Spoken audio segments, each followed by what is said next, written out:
Deported, veteran are words that do not go with each other. They don't make sense. Deported, veteran, they don't go along. Helping navigate life after deportation, that is one group's mission here in San Diego. For Hispanic Heritage Month, we're highlighting the services that they provide to help deported veterans get back on their feet. Our Sierra Encinas has more. I never try to come in illegally, so, I said if I'm going to come up here, it's going to be legally. The U.S.-Mexico border separated U.S. Army and National Guard veteran Jose Cardenas from the country he served for 13 years. They could have helped me, and they didn't. They just let me, go. Cardenas was deported back to Mexico in 2009. I went to Lincoln High School. I went to Gomper Junior High and Sherman Elementary. He says he moved to San Diego when he was 7 years old after receiving a green card. After I got out of high school, they sent me a letter saying that I had to show up in LA for the physical. When I was out there, I thought I was coming back, right?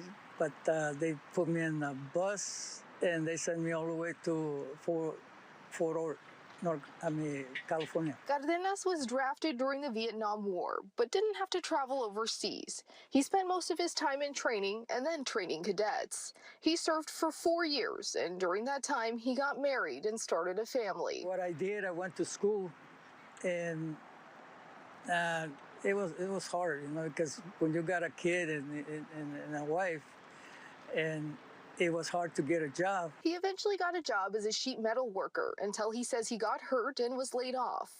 Later, his son died, and he found himself struggling. Had problems with my head, I got in drugs and stuff. That ultimately led to his deportation. Deported, veteran are words that do not go with each other. They don't make sense. Deported, veteran, they don't go along. Robert Vivar runs the Unified U.S. Deported Veteran Resource Center in Tijuana.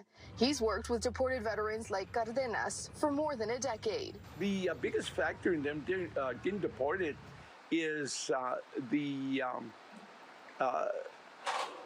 struggle to integrate back into civilian life after military service. Title VIII immigration law creates a path to naturalization for service members who serve at least a year in the military and leave on good terms.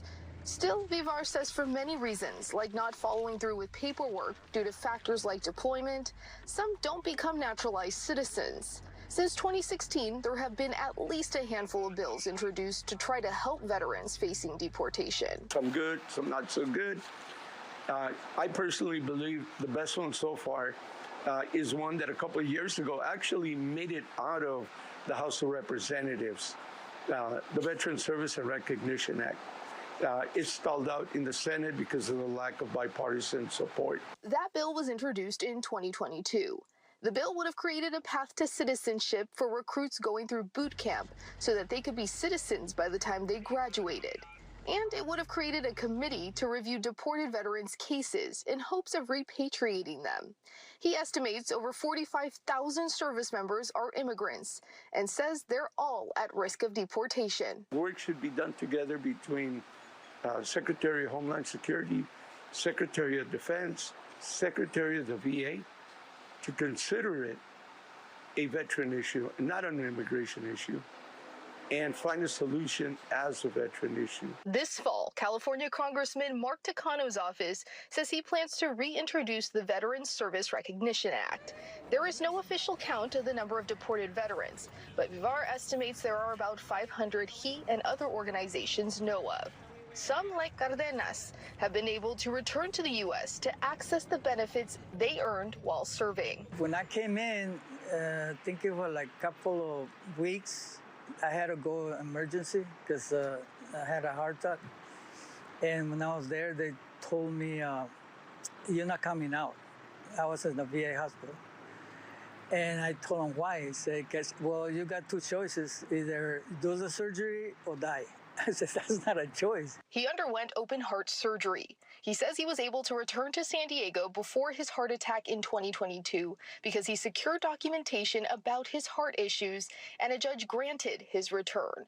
While organizations like U.S. United Deported Veterans waits for a solution, Cardenas leaves other veterans impacted by their immigration status with advice. Be sure that they do what they're supposed to do. Don't make any bad moves, because that would kick you out. And, go back to your new life, not the old life, because that would, and just go along with the government, whatever they tell you to do it.